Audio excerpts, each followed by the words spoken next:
Today we're going to be going over my journaling essentials. Now, of course, you don't actually need any of this stuff. You can journal simply with a pen and paper, and that's all you need. But these are things that might help inspire you to be more creative or thoughtful with your process. So let's get started because we have quite a lot of things to go through. A lot of people really wanted to know what this pencil case is. Now this is a Kokyo pencil case, and it closes up like this, so it's quite convenient. It says a little special. I've got a Chikawa charm on here as a little chef. And what I love about this pencil case is, one, it has like a handle at the top here, so you can carry it around like this if you would like. But what I find really brilliant about this one is that you can unzip it, and it has this foldable part here and a magnet. You can fold this over, use the magnet on the side, and it stands, how do I show this, like this, perfectly. So you'll be able to see exactly what's in your pencil case, like completely spread out, but it's standing still upright, which I love. An absolute essential for me, especially because I'm an illustrator as well, so these are my tried and true materials. So I'll pull out some of my favorites. For drawing these lines, these pencil lines in here, and for sketching, I use these two things. This is my Chikawa Tombow monograph mechanical pencil. It has a really cool rotating feature that keeps the lead sharp, and I always use 0.5 leads. This is just a really cute pattern. I really like using it, and this is a 4H pencil, which is really hard, so it doesn't smear on the rest of your pages. I really enjoy Pentel, so I started off with, like these type of everyday ones that you can find basically anywhere. So these are both Energels. This one is a blue 0.5 one, and this is a yellow. It's really vibrant. And then there's like this multi-pen. It has a Sentimental Circus design on it. But yeah, it has 3 colors, red, black, and blue. In the journaling community, the Energel Kalena is really highly rated. The pink one is in 0.5 and the mint one is in 0.3. I see a lot of people also using 0.4. I wasn't able to get my hands on that one because it was out of stock, but I gave these a go a few weeks ago, and guys, they are so worth it. Especially the 0.5 one. They glide so smooth on paper that it's so incomparable, and I don't feel any pain when I write for long periods of time with this. So there's a reason why this is a tried and tested product. You can mix and match. You can often choose the barrel color and the size of the nib. I have a Pigma Sakura brush pen. This is to make really thick and thin lines. This is super flexible. This is way more flexible than the other ones that I'm about to show you. This is definitely more for illustration than it is for journaling. So yeah, it has archival ink, so it's guaranteed to stay and last for a long time. And then I have another favorite in the journaling community, the Tombow Fudenosuke brush pens. I have them both in the hard and soft tip. I prefer the hard tip. It's definitely not as flexible as the Sakura one, but it's still nice to have. I have this Unipin fine line pen, and this is water and fade proof. It's in this brown color called sepia, and it helps not, for example, if you're coloring in skin, like on the edges of skin, it doesn't make the line look too harsh. So if you prefer a softer look to your work, this is definitely the pen for that. And then we're gonna get into probably my favorite part of this, which is my fountain pens. So I keep 3 fountain pens in my day-to-day pencil case. I absolutely love them. I got into fountain pens a few years ago, I want to say 3 years ago, the very first fountain pen I had for like 2 years because I couldn't justify paying that type of money for a pen, but I loved it so much that I got more. So the very first pen I ever got was, this is the Eco collection. I think this is the color Apricot Pearl. I think that was the name of the color. And this has a medium nib. Really soft. Although Ecos, they're quite known for inconsistencies with their nib. So sometimes they're very soft and sometimes they're very scratchy. I got really lucky on my first one. Never had any issues with it, but it is something to keep in mind if you want to try. What I will recommend over the Eco are these two options. So this one is the Pilot Kakuno. This is from the Family series. I think this is the mom design. These are quite affordable fountain pens and they are so smooth. I highly recommend them. This is in a medium size again. And these two, oh my god, I love them. So these are TWSBI fountain pens. TWSBI Eco Fountain pen, sorry. You'll be able to find a whole lot of videos about these and they are so good. This is like one of the best investments I've made into my journaling habits because they're so soft, and I like the idea with fountain pens that you can put whatever ink color you want and you're not throwing away the body, which really separates them from normal pens. And I just have a lot of fun with them. So this one is the TWSBI Eco in Smoke and Rose Gold. That's the color name. And the nib I have on this is the extra fine. And the reason why I'm using extra fine in the TWSBI but the medium in the Pilot Kakuno is that this is an Eastern brand and this is a Western brand. Western brand fountain pens tend to be a lot bigger than Eastern ones. You'll see in my journal, for example, they look quite the same. So here I use the TWSBI for the main body, and this is the Pilot Kakuno. They almost look the same, but it's medium and extra fine. So keep in mind, if you have the opportunity to try them out in person, I highly recommend doing that because everyone's handwriting looks different with different thickness of lines. This is my other TWSBI Eco. This has a really fun nib. So this is called a stub nib, and what it does is that it basically helps you italicize your letters, and that's what I use for this green part.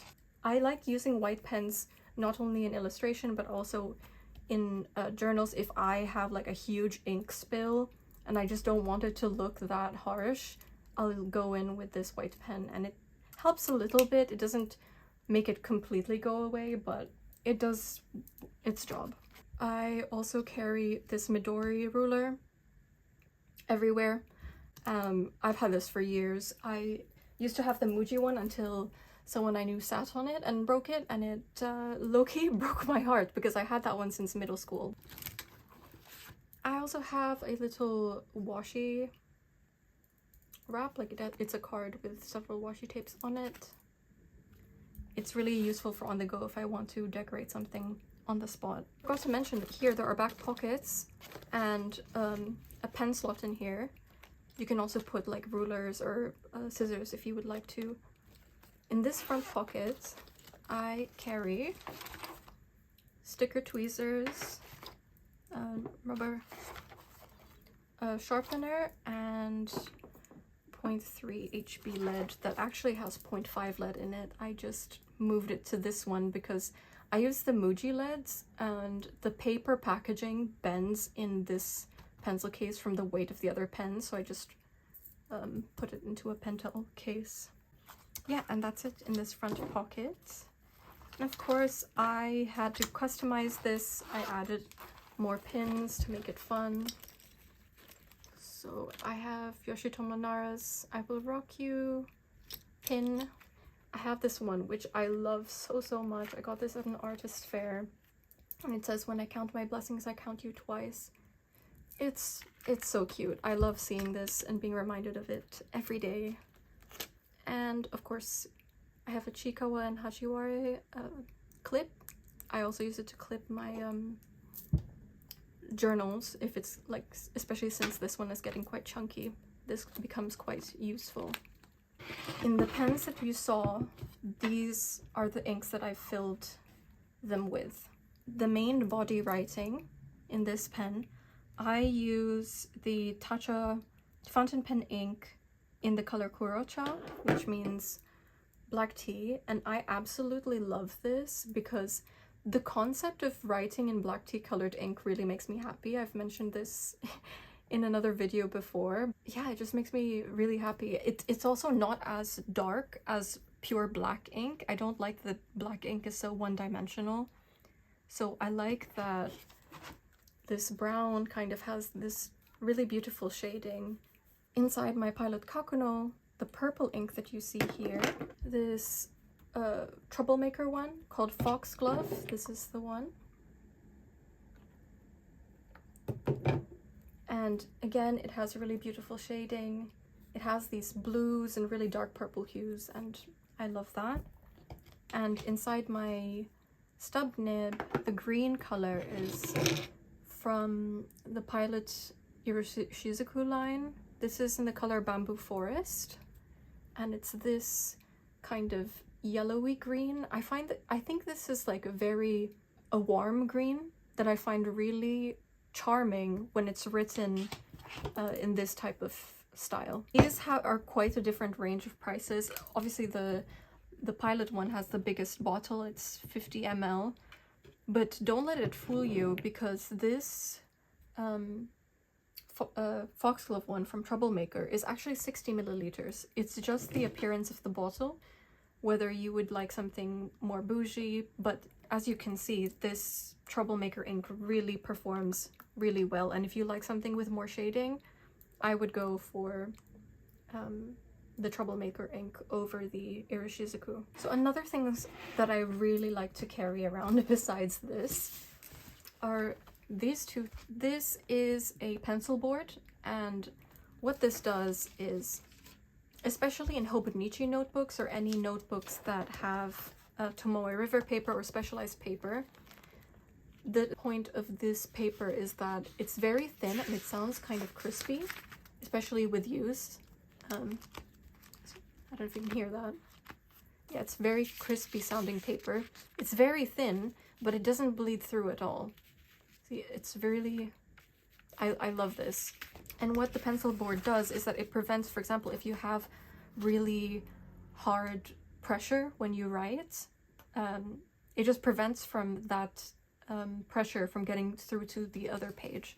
And it's also a nice rest for your hand, especially with this format that's so slim. It just helps you glide better across the page. So I have this one from Chikawa, it's from Bandai. And then I have another Tamagotchi item, also from Bandai. This is the Angel and Devil Gotchi thing. It originally was an Ichiban Kuji, but I saw someone who won it and was reselling it, and I took the opportunity straight away. Because the Ichiban Kuji rates are not good, guys. Okay, so when you open it up, the first is this double-sided tape. This is the Tombow Maxi Power Tape. It's just much more convenient to stick down images or post-it notes or what have you with this, because it's a double-sided tape that you just roll on as if it was a correction tape. And it's really strong, so I really recommend this. And then a memo pad. It has these 4 patterns. They look like little, they have like a drawn texture to them. I find them really cute. Then if you saw my commonplace hybrid hobonichi video, you'll recognize these. These are these white sticker dots that I use mild liners or Tombow brush pens for, to color them in, and it works with the color coding system I have in here. Please check out my video if you want more information on how I use this color coding, but I take this everywhere. And then I have this Swiss card. It was given to me by my mom. I don't think I can actually show this on YouTube, but it has like a bunch of tools in it that you can kind of see through. Yeah. It has a magnifier, but the one I use the most is this. This is a blade that I use to cut out like papers. I use it basically as a replacement for an X-Acto knife. I just prefer this because it's always gonna stay in the case. Sometimes X-Acto knives, they're like flimsy and the case falls off, and I just don't want to play around with that. It has other things like scissors and tweezers and stuff like that in here, but I find it really useful. It even has a ruler on this edge here. So yeah, and it's so flat and thin, so you can really carry it anywhere. It even has a light, a tiny flashlight. It's incredible. Love that. This is a cutting mat. This is a mini version. There are the traditional versions that you can get. They look like this. They're like the green ones. This is just one to go. One of my friends found it really funny to draw a phallic drawing on it, so I have to use my finger to cover it. But yeah, for cutting paper or memo paper to fit better into these journals, I'll use this. I was also like really inspired by someone that I saw on TikTok. She had this concept of an OC journal, and it just tied everything together. Last week's video, if you would have seen my sketchbook. Her name is Letters to Julia, or Letters for Julia, something like that. I'll put it up on the screen. I was really inspired by her with this concept of OC journals. So I've got all the materials ready to start that. I had this cover already from this year. When I wanted to try the original, it just did not stick. The size was uncomfortable and all sorts of things. But guys, look, it's blue and yellow. It just fits so perfectly. And the sketchbook that I'm currently using is the perfect size for it too. So I can put this in here. And the idea was to add, I had this Midori A6 notebook lying around, so I wanted to put this in here, and that would be my OC journal bundle. This will be the next video, absolutely. I'll show you how I set them up and introduce you to some of my OCs and what an OC journal looks like, because I found it really interesting, so I'm definitely down to do that exploration with you all. I hope you guys enjoyed the video. I'm aware that we went through quite a lot of things here, but I really wanted to be honest about what it is I use and reference everything that's inside the pens and give you my best recommendations. I'll see you tomorrow. Bye bye.